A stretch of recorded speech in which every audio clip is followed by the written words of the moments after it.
දුක් විඳිනා මම ඔබගේ පළමු පෙම්වතා. A few moments later. පළවෙනියට සින්දු කියපු එයාගේ නම අහලා කියන්නකෝ. ඔයාගේ නම මොකද්ද? Wait a minute. Who are you? මට හිතුණා මෙයා ඇවිල්ලා මෙතන මේ අදටත් මොකද තාමත් මම ඔබගේ පළමු පෙම්වතා කියලා මේ පන්තියේ කාට හරිද දන්නේ නැහැ කිව්වේ කියලා. මම ඒ තරහරිය ළමයින්ට කිව්වා කොහෙ බලන්ද කියන්නේ කියලා. පන්ති වල කොහමත් ඇරියසුත් කවා ගන්නවා අන්තිම දවසේ පිරිමි ළමයි ගෑල් ළමයි දිහා බලාගෙන සින්දු කියනවා. අතරින්නෙම නේව.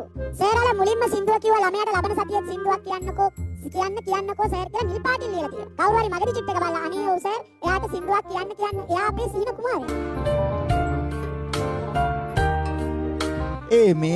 මේක විසි කරන්න ඕද නෑ චිට් එක. තව එකක් එවලා තියෙනවා අනේ එයා කියලා.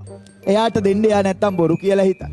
පොත්ත සුදට හිට පුතේ මේ පන්තියේ එහෙම හොඳ කෙල්ලෙක් නෑ. හොඳ එකක් හොයාගන්න වෙනම. මේ උඹ සිහාන් මිහිරංග වගේ වෙච්ච දවසක මට ගෙවහන් ඈ.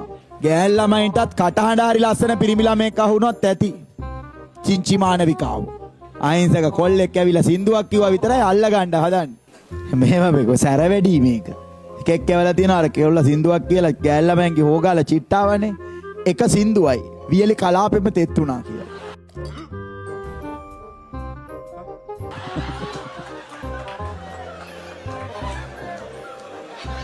තාත්තේ තියන් ඉන්න දන්නේ නෑනේ.